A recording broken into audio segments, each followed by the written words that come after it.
ना banking system है, वो पूरा का पूरा फ्रॉड पे टिका हुआ। कैसे टिका, उस पे हमारे पास पुख्ता सबूत है। कैसे? आरबीआई भैया से पूछा हमने, भैया ये बता दीजिए कि नोट में और रुपए में क्या अंतर है। ठीक है। तो आपको पता है नोट और रुपए में अंतर क्या है?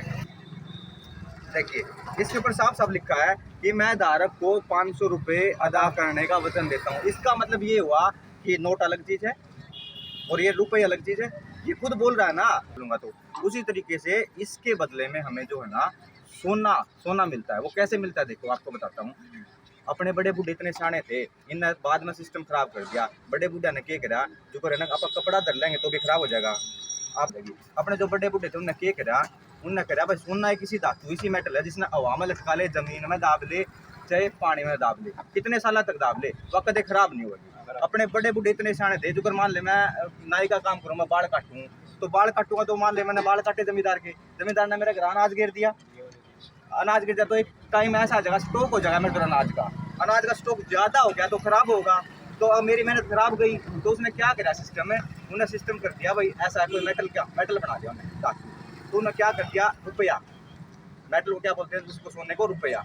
तो उन्होंने भाई 1 रुपये के बराबर में कुछ सोना रख दिया। हमें छठी क्लास में सिखाया जाता, समझाया जाता कि कोई भी देश तब प्रिंट करेगा पैसा जब उसके पास सोना होगा। कोई भी देश तभी तो प्रिंट करेगा ना पैसा जब उसके पास सोना होगा, अदरवाइज कोई भी देश या कोई भी बैंक प्रिंट नहीं कर सकता। लेकिन ये छठी क्लास में बता दिया हमें, लेकिन ये नहीं बताया हमें भाई कितना सोना रखा जाए और कितने पैसे प्रिंट हो। ये बात सुनने में आई कभी? यानी कि अब उसके बारे में बताते हैं। तो 1 रुपये के बदले में 777 मिलीग्राम सोना रखा जाए तो तब 1 रुपया छपेगा। ठीक है, तो उस तरीके से क्या हुआ, तो अपना जो देश की जो सोना था वो तो चला गया, इन्होंने कागज के टुकड़े बांट दिए अपने देश में। अब देखो अभी क्या करते हैं, इनका सिस्टम क्या होता है कि मैंने आपको ये दे दिए 100 रुपये, मैं बोलता हूँ आपको 2 साल में 200 रुपये देने क्या, और साथ में ये भी कानून है कि ऐसा दूसरा तो बना नहीं सकता। कोई भी देश है ना मूलधन छापता है, उसके ऊपर जो ब्याज लगता है वो तो नहीं छापता कोई भी देश।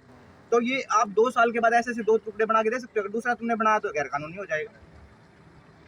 पूरा का पूरा बैंक सिस्टम इस तरीके से टिका हुआ, पूरा का पूरा फ्रॉड पे। हमारे देश के ऊपर 34 लाख जो हमारे देश के अंदर जो करेंसी है ना, चलन में करेंसी जो नोटों के टुकड़े हैं वो 34 लाख करोड़ है। और अपने देश के ऊपर कर्जा है ना वो 156 लाख करोड़ है। अब आप ये बताइए, अगर सारे के सारे देशवासी अगर अपने पूरे के पूरे पैसे को जमा भी करवा देगा बैंकों में, क्या कर्जा उतर जाएगा? संभव है? तो ऐसी ऐसी चीजें भाई साहब, ये तो एक टॉपिक था क्योंकि हमारे साथी वो जा चुके हैं ना पंपलेट लगाने के लिए। तो आप भी देखो, आपसे निवेदन है, नंबर मैं आपको बता देता हूँ अभी अगर इसके ऑफलाइन होने के बाद, तो नंबर मैं बता देता हूँ, मिस कॉल कर दिए। जनता सरकार मोर्चा यानी कि नस्ल बतानी है हमने, नस्ल तभी बचेगी ना क्योंकि सारे के सारे अपराध मोस्टली पैसे से रिलेटेड है। तुम यहाँ पे आए हो वो भी तो पैसे के लिए आए हो, जॉब लोगोगे तो पैसा कमाओगे। उन सारी समस्याओं का हल लेके ये पॉइंट एंड पे ये काम किया, ठीक है ना। तो भाई वंदे मातरम साथियों, मैं सोनू पांचाल आशिक कैमरामैन, मैं जानता नहीं आपका नाम भाई साहब, ठीक है? ओके।